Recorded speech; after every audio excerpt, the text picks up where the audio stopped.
Bismillahirrahmanirrahim. Assalamualaikum warahmatullahi wabarakatuh. Waalaikumsalam warahmatullahi wabarakatuh. Apa kabar pemirsa semua? Masya Allah, tabarakallah. Kenikmatan yang paling besar saat ini adalah sampai sahur ini kita masih diberi Allah hidup dan masih istiqomah. Maka kita syukuri nikmat ini dengan mengucapkan Alhamdulillahi Rabbil Alamin.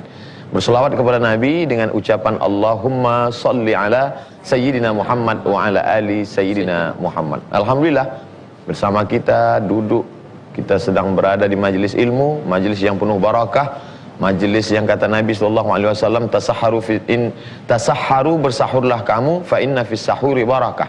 Karena dalam sahur itu ada barakah, kebaikan-kebaikan. Di antara kebaikan sahur kita adalah bertemu dengan ustaz kita, guru kita Al-Mukarram Ustaz Wijayanto. Apa kabar Ustaz? Alhamdulillah aman, terkendali, sehat 86. Insyaallah. Iya, kan sumu tasihu begitu ya Ustaz? Masyaallah. Dengan berpuasa kita semakin sehat. Ya. Karena puasa tidak membuat orang sakit. Justru orang yang sering puasa dia akan sehat. Nabi bersabda, pokoknya dengan puasa akan sehat jasmani, sehat rohani, sehat psikis, sehat fisik. Masya Allah. Ya, artinya kita lebih percaya Nabi daripada orang lain. Ya, artinya apa? Yang Nabi kan nggak pernah bohong, betul nggak? Yang biasa bohong itu bukan Nabi, itu caleg yang nggak jadi. Nah, karena sudah nyumbang masjid karpet ternyata nggak jadi, karpetnya diambil lagi. Ada kan berita di TV One begitu? Nah, Masya Allah. Alhamdulillah sehat. Alhamdulillah. Kita bisa bersama, mudah-mudahan kebersamaan kita ini tidak hanya di majelis ilmu, tapi nanti akan bersama Rasulullah SAW. Amin. Ustaz Wijayanto, tema kita adalah tentang orang yang celaka. Ya, tapi orang celakanya jangan ngelihat saya dong. Begitu temanya orang celaka, celakanya pas ngelihat saya. Celakanya ke sono aja. Ya. Boleh Ustaz jelaskan siapa, bagaimana kriteria orang celaka menurut pandangan Islam? Pertama, bahagia, selamat, celaka itu berbeda pandangan manusia dengan pandangan Allah. Karena di Indonesia umumnya, bahkan di Jawa, orang itu dikatakan sukses itu selalu kriterianya adalah dengan harta, kekayaan, kedudukan, harta, tahta, wanita, dan kuota. Tambah satu lagi, kuota. Ya, karena dulu problem itu 3 ta, harta, tahta, wanita. Sekarang kuota. Karena kalau kuotanya nggak ada itu luar biasa, kiamat luar biasa. Itu. Makanya ada orang mengatakan anak saya jadi orang. Orang Indonesia utamanya orang Jawa, karena saya orang Jawa. Mohon maaf, itu. Mohon maaf, karena saya orang Jawa, beliau orang luar, ya, luar Jawa, ya, Indonesia. Bahwa anak saya jadi orang itu artinya kaya. Orang Islam harus mampu mengatakan bahwa kalau anakmu jadi orang saya nggak heran. Kalau anakmu jadi monyet, lah itu hebat. Artinya apa? Karena kaya di dalam mindset kita adalah kaitannya dengan harta. Mohon maaf, dalam Islam orang yang dikatakan dia tidak celaka kalau dia selamat dari siksa api kubur sampai di alam kuburnya, sampai siksa api neraka. Maka doanya adalah Rabbana atina fid dunya hasanah wa fil akhirati hasanah wa qina. Ini orang yang bahagia. Orang yang tidak akan celaka adalah ketika dia beres dalam urusan dunia dan beres terhadap urusan akhirat. Kuncinya satu, Ustaz. Siapa yang ada petunjuk? Famanittaba hudaya fala khaufun alaihim walahum yahzanun. Orang itu kalau ada agama pasti dia akan bahagia. Karena kebahagiaan hanya Allah letakkan di dalam agama. Dia tidak sedih, dia tidak takut. Saya tanya, sedih itu sudah terjadi apa belum? Halo? Ini masih hidup nggak ini? Sedih itu sudah terjadi apa belum? Wah, saya sedih. Sedih itu sudah terjadi belum? Belum. Kalau takut? Belum. Saya takut sesuatu, itu belum terjadi. Maka orang yang pegang agama, Allah berfirman dalam surat Al-Baqarah ayat 38, dia la khaufun alaihim walahum yahzanun. Dia tidak takut, dia tidak sedih. Hari ini orang udah pensiun aja masih takut Ada orang pakai seragam, wah KPK ini, tipikor ini semuanya. Padahal udah pensiun, masih jadi tersangka. Maka orang yang pegang agama, dia pasti. Maka kuncinya adalah bagaimana dia ada agama. Mau kaya, mau pinter, mau apa, asal dia jalankan agama. Mau ada atau tidak ada harta, nggak peduli. Sahabat tidak semua orang kaya, tetapi sahabat dimuliakan. Dia diridhoi oleh Allah. Bukan karena kekayaannya, bukan karena... Boleh kaya, boleh miskin, tapi yang penting ada agama. Itu kunci pertama. Ketika seseorang punya harta banyak, tapi ternyata tidak berpegang pada agama, maka sesungguhnya dia celaka. Celaka, ya. Maka sampai hari ini Korun tahu? Dikuburnya di Al-Fayum. Di Mesir, kenapa disebut Al-Fayum? Karena jarak dari Mekah sampai sana itu 1000 hari. Maka disebut Al-Fayum. 1000 hari. Al-Fayum. Di Mesir itu hebat-hebat. Anak kecil-kecil udah pinter bahasa Arab. Luar biasa. Serius nih, betul ya Ustaz ya? Luar biasa nih. Di Al-Fayum itu Korun ditenggelamkan. Ditenggelamkannya bukan sekedar danau kecil. Danau yang begitu luas itu tempat di mana Korun ditenggelamkan. Kekayaannya itu. Inna Koruna kana min qaumi Musa. Bahkan kuncinya aja fabaqo alaihim.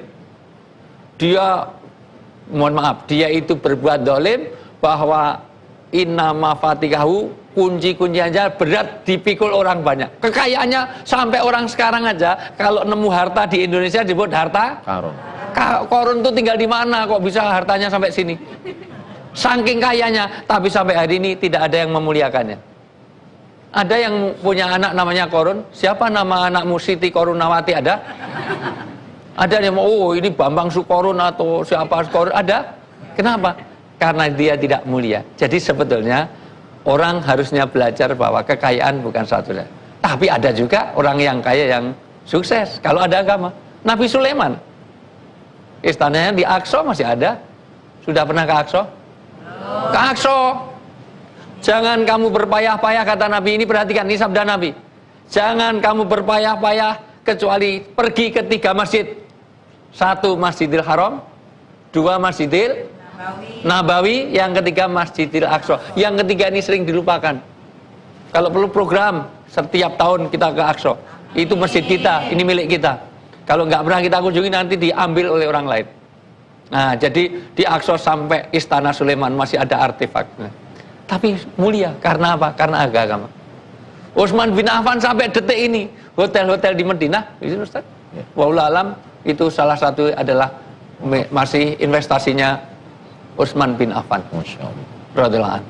Masya Allah. Jadi bukan masalah kaya miskinnya, tapi ada tidak ada agamanya. Ada orang kaya tapi celaka, Korun.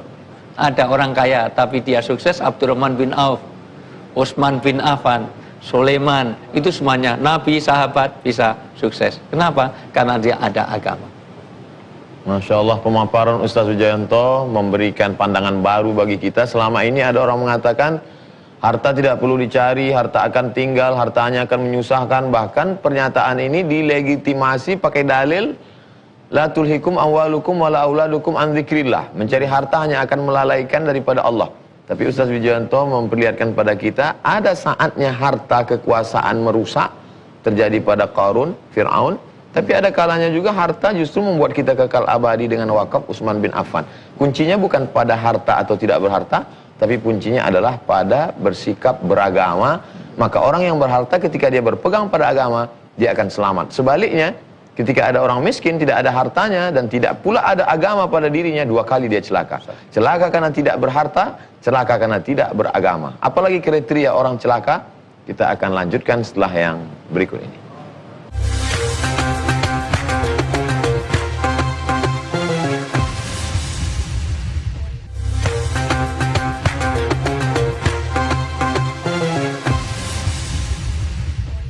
Alhamdulillah jamaah yang dimuliakan Allah Subhanahu wa taala, di studio maupun di mana berada di rumah. Saat ini kita masih dijauhkan Allah Subhanahu wa taala dari kriteria celaka karena kita masih berpegang kepada agama Allah.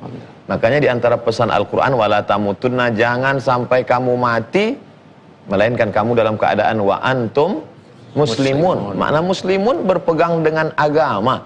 Makanya ketika seorang lelaki mencari seorang perempuan, kata Nabi, tungkahul mar'atu li arba', perempuan dinikahi karena 4 sifat: limaliha, karena hartanya, wali hasabiha, karena keturunannya, wali diniha, wali jamaliha, wali diniha. Tapi di akhir itu ditutup Nabi, fazfar bizatid din, lihatlah karena agamanya. Begitu juga seorang wali yang punya anak gadis, ketika datang seorang laki-laki meminang anaknya, apa kata Nabi sallallahu alaihi wasallam? Idza ja'akum man tardawna dinahu. Kalau datang meminang anakmu, din, agamanya. Maka yang pertama kali adalah agama. Begitu juga orang yang baik, kata Nabi SAW. Siapa itu orang baik? May yuridillahu bihi khairan yufaqihhu fid din. Kalau Allah ingin orang itu baik, maka Allah dalamkan agamanya. Maka apa yang kita lakukan sahur ini adalah dalam rangka mendalamkan agama. Sehingga kita tidak terjebak pada rutinitas Ramadan. Orang puasa, kita puasa. Orang lapar, kita lapar. Orang buka, kita buka, malah lebih banyak daripada dia.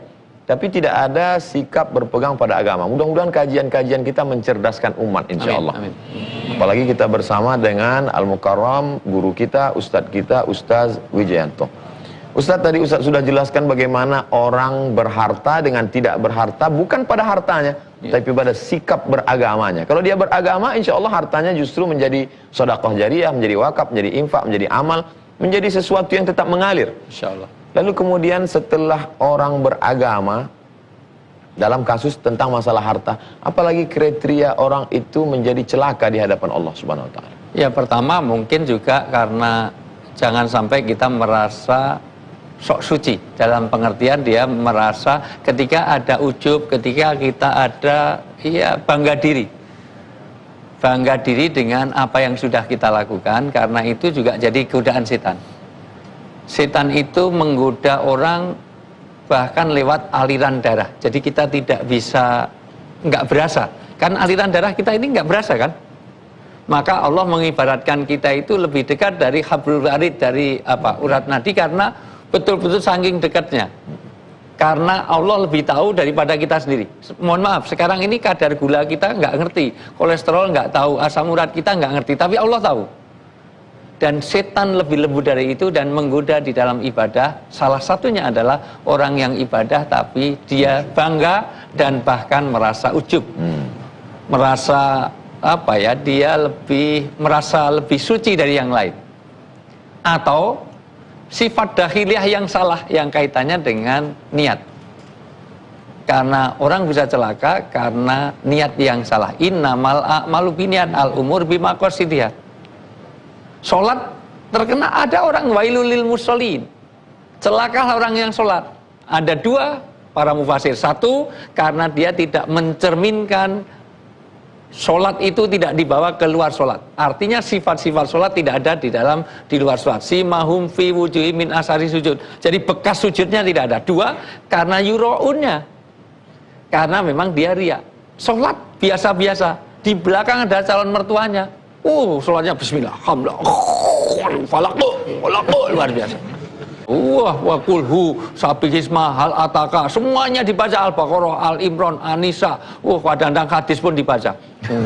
Walam dolin amin, an-nabi uradat hadis. Kenapa? Karena ternyata ada riya. Ada ini. Ada riya. Hati-hati kamu dengan riya. Syirik kecil itu adalah riya. Bisa orang sholat bisa celaka. Orang haji bisa celaka karena riya. Kadang-kadang biar tahu ke haji kemana-mana pakai peci putih, diundang aja nggak datang karena apa? Karena memang, saya udah haji, ayo ditulis undangannya. Udah saya tulis, haji saya 3 kali, ayo. Semuanya. Kadang-kadang biar tahu kalau haji, langsung kamar tamu kasih sajadah, gambar Mekah, gambar Madinah, biar semua orang tahu bahwa dia pernah ke Mekah. Sajadah kok di tembok. Ini kalau sholat gimana? Mungkin yang sholat Spiderman, luar biasa. Artinya apa? Bisa celaka. Maka puasa salah satunya adalah belajar ikhlas yang paling mudah. Karena dengan puasa sulit dipamerkan. Mau dipamerkan apanya? Kurus banget sering puasa. Enggak, itu kurang gizi. Gemuk banget berarti jarang puasa. Kalau itu ya, kayaknya ya itu. Enggak bisa, bau mulutnya luar biasa. Itu. Cuman nggak gosok gigi 5 hari itu semuanya. Artinya tidak bisa, jalannya miring, itu kesleo. Artinya tidak bisa orang memamerkan puasa. Kalau haji sebenarnya bisa riya. Maka salah satunya ujub, riya, Itu bagian dari kecelakaan kita di dalam beribadah. Jadi sebenarnya dengan mengetahui celaka tidak celaka ini lebih pada untuk mengukur diri kita atau untuk ngelihat orang lain celaka, gimana? Jauh lebih penting untuk diri kita. Termasuk ngomong saya ini yang paling dekat dengan mulut saya adalah telinga saya sendiri. Makanya sebenarnya saya sedang nasihati diri saya sendiri. Artinya apa? Bahwa saya tidak lebih baik daripada ini. Apalagi saya ditanya gini, sebetulnya ini yang ditanya tidak lebih tahu daripada yang bertanya. Allahu Akbar. Ini aneh, harusnya saya malah Ustadz Abdul Somad. Ini aneh sekali. Ini wong di skripnya itu yang menerangkan Ustadz, malah yang nanya Ustadz ini gimana? Artinya apa? Ini luar biasa. Saya tidak lebih tahu. Itu ketika Nabi Muhammad ketemu malaikat Jibril mau Isra Mi'raj, ditanya tentang ihsan, ditanya tentang itu apa? Yang ditanya tidak lebih ngerti daripada yang bertanya. Dan ini terjadi di forum sekarang ini. Dan ungkapan yang disampaikan Ustadz Wijayanto adalah ungkapan orang yang insya Allah selamat dari celaka. Karena ungkapan tawadu, rendah hati, bagaimana seseorang diselamatkan Allah Subhanahu Wa Taala. Mudah-mudahan kita semua, saya, Ustadz Wijayanto, jamaah yang ada di studio dan di rumah, semuanya selamat dari penyakit riya ini insya Allah. Sebab ketika sampai masanya nanti berkumpul 3 kelompok, apa kata Nabi SAW? Pergilah kamu kepada Nabi Isa, minta balasan kepada Isa karena dulu kamu beramal karena Isa. Lalu kemudian kata Nabi, pergilah kamu kepada Uzair karena dulu kamu beramal karena Uzair. Lalu kemudian untuk yang ketiga, idhabu ila man turauna ilaih, pergilah dulu kamu beramal dengan siapa kamu mempertontonkan amalmu. Kalau karena jamaahmu, cari jamaahmu. Kalau karena seperti yang dikatakan Ustadz Wijayanto sampai jadi imam baca hadis, cari mertuamu. Minta balasan dari dia, karena Allah tidak mau diduakan. Maka kita selalu berkata, labbaik Allahumma labbaik, labbaik la syarik. Syarik artinya partner.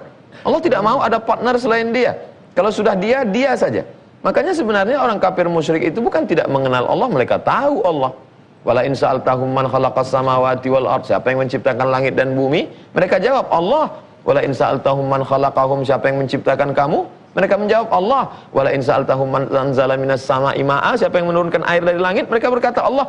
Tapi di samping Allah mereka katakan ada Allah punya partner, dan partnernya banyak sekali. Lata, Uzza, Manat, Hubal, Jibti, Taghut, Naham. Dan pada saat Ramadan kita mampu menafikan itu semua. Pada saat puasa kita benar-benar merasakan bersama dengan Allah Subhanahu wa taala. Kira-kira. Dan itu orang ateis pun begitu. Saya pernah naik pesawat mau ke Inggris, sebelum turun di Heathrow ternyata ada turbulence. Ternyata orang yang mengatakan nggak punya agama, dia juga teriak Tuhan, walaupun dengan bahasa mereka. Oh my God, oh my God, oh my God gitu. Artinya dia menguasai bahwa dia paham bahwa ada Tuhan, ada Allah dengan bahasa mereka. Tetapi ketika dia beramal, ketika dia melakukan sesuatu, itu ada tauhidnya tadi, bukan tauhid ini. Karena mohon maaf kalau boleh saya terangkan, nanti perlu waktu lama, ini strategi marketing biar TV One ngundang kita terus ya. Insyaallah ini. Tadi di luar Ramadan kita ada juga itu semuanya. Jadi untuk program puasa Senin Kemis, untuk program puasa Daud ya. Puasa Ayamul Bait. Ayamul Bait, puasa itu bahkan puasa semuanya, puasa Senin Kemis, puasa Daud, ini ada siaran TV One saya sama Ustadz Abu Somad. Insyaallah. Setuju nggak? Iya, insyaallah. Banyak yang setuju, Ustaz. Masya Allah. Mudah-mudahan didengar sama. Mudah-mudahan semua yang setuju selamat dari celaka. Amin. Amin. Masya Allah. Apalagi kira-kira yang membuat kita celaka? Kita ingin tahu ini semua bukan supaya kita celaka, tapi supaya kita alim tu syarra la lisyarri walakin lijtinabihi. Aku tahu yang jelek-jelek itu supaya aku selamat dari kejelekan. Mudah-mudahan kita akan gali terus, apalagi kriteria celaka ini kita selamat. Jangan kemana-mana, kita akan lanjutkan setelah yang satu ini.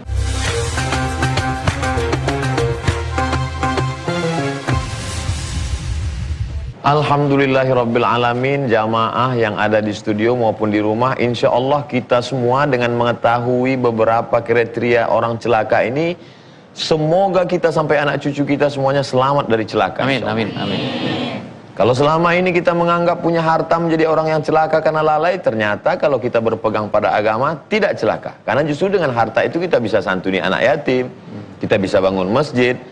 Lalu kemudian kita pula yang sudah membangun masjid, pergi ke Makkah, ke Tanah Suci, menyekolahkan anak yatim, membantu fakir miskin. Kita sangka kita sudah selamat, rupanya belum. Akibat apa? Ada rasa ujub, merasa ijabul mar'i bi nafsihi unwanu dha'fi aqlihi. Orang yang merasa terkagum-kagum dengan dirinya itu menunjukkan akalnya lemah. Dan yang paling mengerikan adalah yuraun, mereka mempertontonkan amalnya. Inna akhwafa ma akhafu ala ummati, kata Nabi, yang paling aku khawatirkan menimpa umatku adalah asyirkul asghar. Ya Rasulullah, apa itu syirik asghar? Kata Nabi SAW, kamu memperlihatkan amalmu kepada orang lain. Alhamdulillah, dua ini sudah kita bahas. Kita akan bahas selanjutnya. Alhamdulillah, Ustaz Wijayanto, kita semua amat sangat menginginkan kira-kira apa lagi yang membuat kita selamat dari celaka. Apa kira-kira kriteria orang celaka berikutnya? Yang berikutnya ada dua godaan. Satu, godaan dari luar, eksternal, itu godaan iblis, setan. Yang kedua adalah godaan nafsu. Ada orang berilmu tapi sesat. Saya boleh tanya, yang rusak Indonesia ini orang pinter apa orang bodoh? Koruptor-koruptor yang sampai hari ini belum ketangkep, sampai ada sayembaranya itu orang pinter apa orang bodoh? Orang-orang yang mohon maaf, luar biasa lah, pokoknya tidak usah saya sebut, kerusakan-kerusakan di Indonesia ini oleh orang pinter, tetapi nggak benar. Afara'aita man ittakhadha ilahahu hawahu. Al-Jasiyah ayat 23, nanti boleh dicek di. Apakah kamu melihat, tidak pernah melihat ada orang yang dia sesat berdasarkan ilmunya? Ada ilmu tapi sesat. Karena pinter tidak cukup kalau dia tidak benar. Kenapa? Rasulullah mengatakan rongga kepala itu oke, tetapi rongga dada itu jauh lebih penting. Maka ketika bicara tentang ilmu, surat Mujadalah ayat 11 didasari dengan iman dulu, baru yarfa'il ladzina amanu minkum walladzina utul ilma darajah. Orang-orang yang ditinggikan derajatnya, dia ada ilmu tetapi dia harus ada imannya, iman dan ilmu. Orang pinter tidak cukup kalau tidak benar, maka pinter saya tidak karena nafsu. Ketika nafsu ini dipertuhankan, maka inti puasa adalah al-imsak, menahan nafsu. Justru kalau dengar imsak malah nafsunya nggak terkendali, imsak langsung makan lagi sebanyak-banyaknya. Padahal imsak itu sudah waktunya kita menahan diri. Dan inti dari puasa adalah menahan diri. Artinya apa? Bahayanya orang berilmu kalau sudah tidak dilambari dengan keimanan, nafsu yang menguasai. Inna nafsa la amarotum bisu. Nafsu itu senangannya yang jelek. Orang pinter kalau sudah ke bawah nafsu, bahaya sekali. Orang kalau sudah nafsu yang menutup, maka bukan mata yang buta, bukan telinga yang tidak mendengar, tetapi hati yang ada di dalam dada. Maka kata Nabi, orang tahu baik dan buruk itu nggak usah hafal Quran, nggak usah hafal hadis. Iftafti qalbak, tanya kepada hatimu, mah maaftuka. Karena orang itu berbuat jelek sebenarnya dia tahu. Saya tanya, koruptor itu tahu nggak kalau dia salah? Mohon maaf, pelacur. PSK itu tahu nggak kalau dia salah? Maka tidak ada koruptor yang ingin anaknya jadi koruptor. Cepat besar ya nak, nanti kan papa ini korupsi baru 2 miliar ya ketahuan. Nggak ada penghibur, wanita penghibur cepat besar nak, nanti kan mama sudah oversize, sudah jarang laku. Dulu banyak orang datang, sekarang nggak pernah. Kenapa? Karena dia tahu kalau dia salah. Ini karena apa? Nafsu. Maka nafsu ini, mohon maaf, tahu tidak cukup kalau tidak didasari oleh kemauan. Saya tanya, orang tahu baik belum tentu dilakukan, tahu jelek belum tentu ditinggalkan. Saya tanya, ngerokok itu baik apa jelek? Tapi ada nggak yang masih ngerokok? Jawab sendiri, ya itu orangnya. Gosip itu baik apa jelek? Tapi adakah di bulan Ramadan ini yang suka gosip? Ratingnya aja lebih tinggi daripada siaran kita. Artinya apa? Tahu baik belum tentu dilakukan. Karena apa? Nafsu tadi. Maka sebaik-baik orang Islam itu adalah wana nafsa anil hawa. Orang yang bisa menahan nafsunya. Maka hati-hati, orang berilmu bisa sesat karena satu, ya memang ada godaan setan. Kedua, yang lebih berat adalah dulu nafsu yang ada dalam diri kita. Masya Allah, tabarakallah. Jadi ketika seorang berilmu belum tentu menjadi jaminan bahwa dia akan selamat dari celaka dalam pandangan Betul. Allah. Betul. Ketika orang berilmu tanpa didasari oleh ketajaman hati, justru ilmunya dipakai untuk terus memperturutkan hawa nafsu. Dan ketika orang jahil tidak berilmu, memperturutkan hawa nafsu, tidak sedahsyat. Bahkan hewan sekalipun, gajah, sehebat-hebatnya gajah, dia akan menumbangkan pohon kayu paling 5 batang sehari. Tapi begitu orang berilmu, dengan alatnya dia akan hancurkan babat hutan habis. Ya. Maka Saya Allah, punya kasus, ada orang nggak berilmu itu nyuri uang itu hanya bawa ATM. Jadi box ATM itu dibawa, bongkarnya susah, dilas, akhirnya apa? Terbakar itu semuanya. Habis karena nggak berilmu. Tapi kalau berilmu cukup nanamkan virus. Nanamkan virus. Ada American Express itu pernah ketipu gara-gara apa? Sistem di komputernya itu setiap orang transaksi dia masuk $1 saja kepada orang itu, bisa sehari berapa triliun dia dapatkan. Ini bahayanya orang berilmu. Maka orang berilmu kalau tidak dilandasi dengan pengendalian nafsu yang benar, tidak ada dasar agama, tidak ada ketaatan kepada Allah dan Rasulnya, bahayanya jauh lebih susah. Masya Allah. Mungkin ini juga yang tersirat dari doa yang diajarkan Nabi SAW. Allahumma inna na'udzubika min ilmin la yanfa'. Jauhkan kami dari ilmu yang tidak bermanfaat. Mungkin dulu ketika membaca hadis ini, yang terlintas di pikiran kita, apa ada ilmu yang tidak bermanfaat?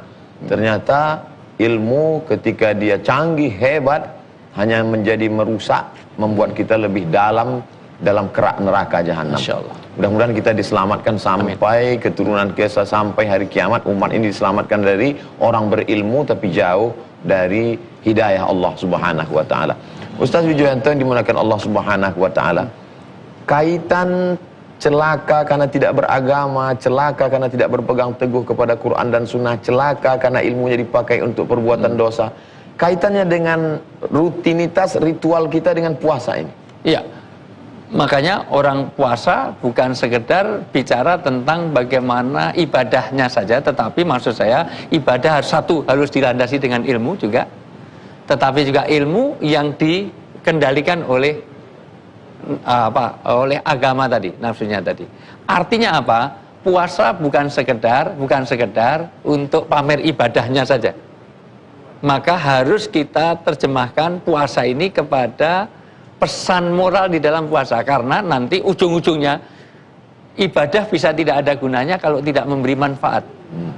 Artinya apa? Rahmatan lil alamin misalnya Nabi mengatakan sia-sia orang berpuasa, hanya haus dan lapar dia dapat. Berapa banyak orang yang puasa, dari puasanya tidak dapat apa kecuali haus dan lapar, karena tidak menangkap pesan moral di dalam puasa. Salah satunya orang tidak mau zakat fitrah saja. Jangan mendekati musolaku kalau kamu sudah berpuasa tapi nggak punya manfaat bagi orang lain. Karena pesan moralnya juga ada makna sosialnya. Jangan ikut saya, bukan golonganku. Golongannya Abu Jahal, Abu Lahab, Abu Gosok, Abu jelek sana. Artinya apa? Pentingnya ada pesan-pesan moral yang kita tangkap dalam ibadah kita.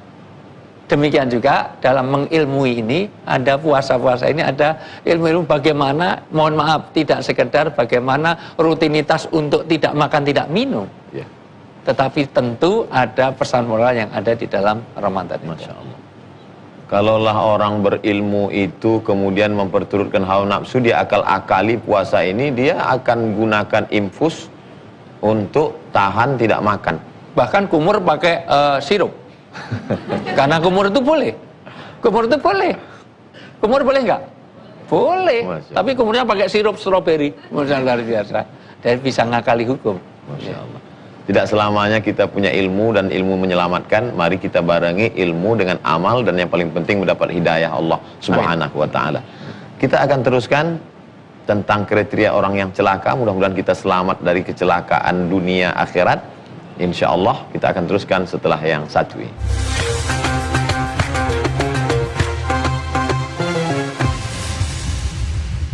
Pemirsa TV One dimanapun berada, alhamdulillah kita masih semangat.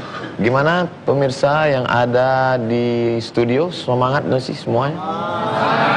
Alhamdulillah, karena kita sedang membahas, kalau dalam perjalanan panjang kita perlu tahu di mana ada jurang, di mana ada belokan, tikungan tajam. maka dalam kehidupan kita juga akan ada tempat-tempat yang membuat kita celaka. Dan alhamdulillah Ustaz Wijayanto sudah menjelaskan pada kita semua. Kalau ada orang yang nggak ngaji, itu celaka. Tapi kalau ada orang ngaji, nggak ngerti, rugi dan celaka. Ruginya dia sudah buang waktu, celakanya dia ambil pemahaman sendiri, dia simpulkan sendiri, dia nyasar sendiri, dia sesat sendiri. Oleh sebab itu Nabi SAW membuka peluang pertanyaan. Bahkan ada di zaman Nabi itu perempuan khusus membuat satu kajian karena mereka malu kalau pertanyaan itu didengar oleh kaum lelaki. Alhamdulillah kita diberikan kesempatan, diberikan Allah Subhanahu wa taala syariat Islam yang tidak doktrin, dogma, telan, bulat-bulat, jangan tanya. Kalau banyak tanya masuk neraka. Nabi tidak begitu.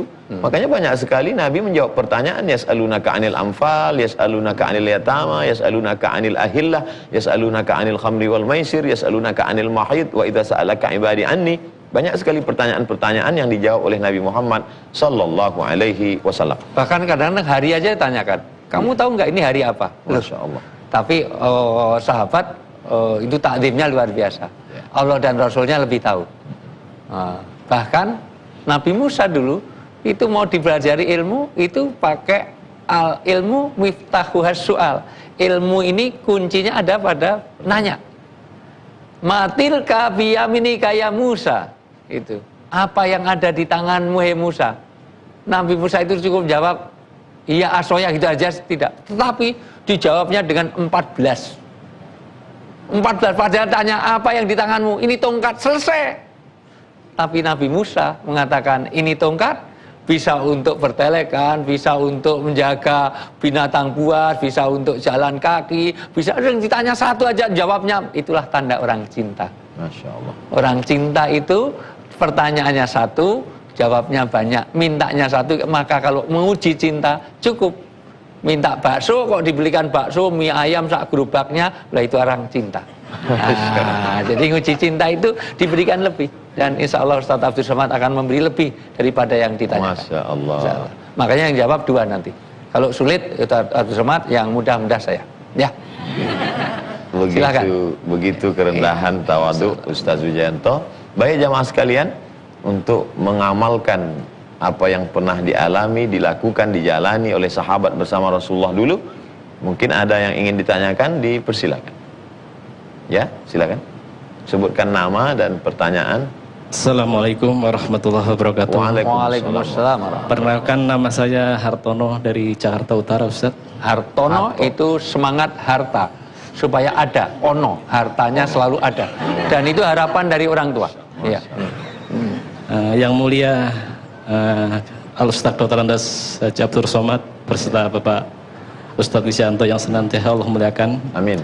Kami ingin bertanya, saya sempat berjumpa dan bergaul dengan seorang tokoh ulama. Kemudian ketika kita berjumpa dengan beliau menjelekkan ulama yang masyhur. Nah, pertanyaan yang akan saya tanyakan singkat. Apakah tokoh ulama tersebut termasuk orang yang celaka di hadapan Allah? Karena beliau berani menjelekkan tokoh ulama yang lain yang sangat dicintai oleh umat saat ini. Terima kasih. Mohon jawabannya dari Al-Mukarram Dr. Andes, Al-Ustaz Abdul Somad dan Bapak Wijayanto agar memberikan pencerahan terhadap ulama tersebut. Terima kasih. Assalamualaikum warahmatullahi wabarakatuh. Waalaikumsalam warahmatullahi wabarakatuh. Menjelekkan seorang ulama di depan jamaah, apakah termasuk golongan orang yang celaka? Mohon penjelasan Ustaz Wijayanto. Saya pikir Ustaz Abdul Somad lebih penjiwaannya. Karena insya Allah ini penjiwaannya lebih ada. Karena itu lebih khitabnya lebih kepada Ustaz Abdul Somad daripada saya. Saya lebih sedikit yang jelekan saya daripada Ustaz Abdul Somad. A'udzubillahi minasyaitonirrajim. La yaskhar qaumun min qaumin. Janganlah sekelompok kaum menjelekkan kaum yang lain. Asa yakunu khairam minhum. Boleh jadi yang dijelekkan, yang diolok-olok, yang diribah itu lebih baik. Wala nisaun min nisain. Kenapa perlu disebutkan perempuan? Padahal biasanya kalau sudah ayat itu untuk laki-laki, automatically perempuan sudah masuk di dalamnya. Ya ayyuhalladzina amanu, itu untuk laki-laki. Kutiba alaikum, tanpa harus disebutkan kutiba alaikunna. Ya. Tapi kenapa dalam kasus ejek, mengejek, olok, mengolok ini disebutkan perempuan? Sebagian ahli tafsir menyebutkan karena memang sebagian perempuan memang suka sekali mengejek, mengolok-olok. Maka ada taksis di situ. Wala nisaun. Dengerin. Ini jangan kurang-kurang hati-hati begitu ini. Ini Hujurat ayat 12 penting loh ini ayat nih. Jadi ulang Ustaz gimana tadi? Jadi wala jangan nisaun. Ya, jangan perempuan-perempuan ya. Mereka menjelekkan perempuan yang lain. Nah, dengerin. Asa ayakunna. Ya. Asa ayakunna boleh jadi perempuan yang diejek, yang diolok-olok, yang diburukkan itu lebih baik. Dan kita diajarkan untuk tidak mencari-cari kejelekan orang lain. Andai kita lihat jelek sekalipun boleh jadi ada takwil dari perbuatannya itu. Apalagi ini adalah ulama. Kita tahu ada ungkapan walaupun bukan hadis Nabi, lahmul ulama masmum. Darah ulama itu beracun.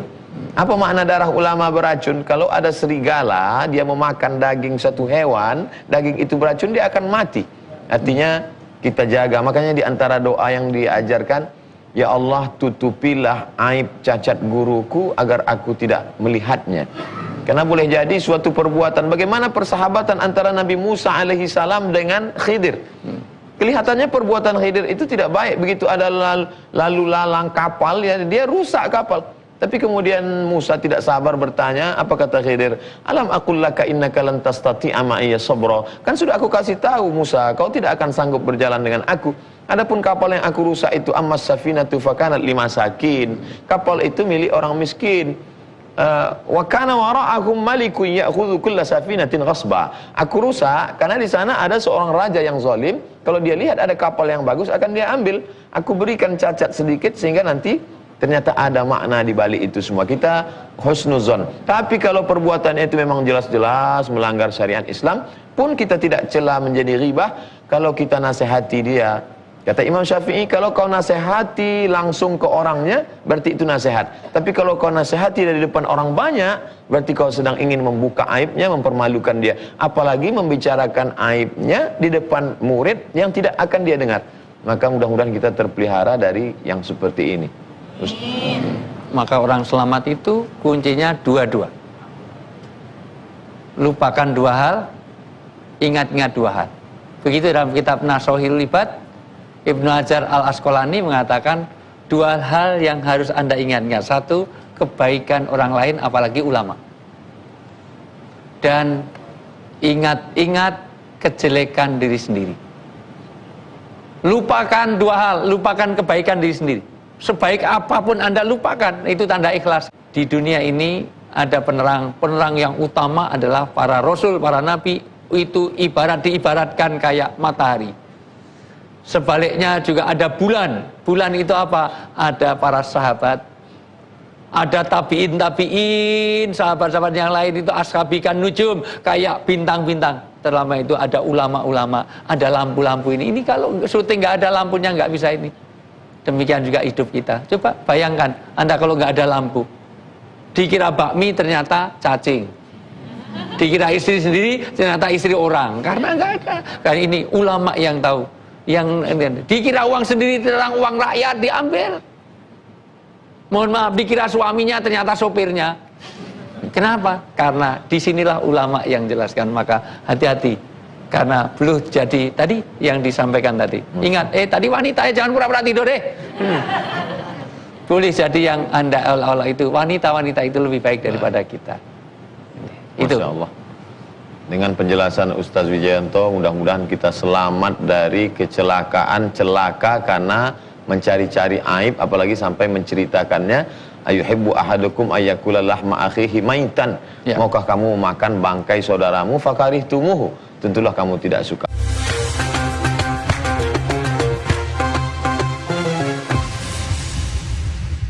Baik, mungkin ada pertanyaan lain terkait ini atau masalah lain? Ya. Assalamualaikum warahmatullahi wabarakatuh. Waalaikumsalam warahmatullahi wabarakatuh. Perkenalkan, nama saya Gita dari Padang, Sumatera Barat. Ya. Pertanyaan saya, Ustadz, apabila ada seseorang yang ambisi dalam mencari rezeki, ingin kaya gitu ya, tetapi tujuannya misalkan pengen mengamalkan firman Allah surat An-Nisa ayat 3 gitu. Tujuannya itu, Ustadz. Apakah itu termasuk salah satu orang yang celaka sementara istrinya misalkan tidak ingin seperti itu? Terima kasih atas penjelasannya. Wassalamualaikum warahmatullahi wabarakatuh. Baik.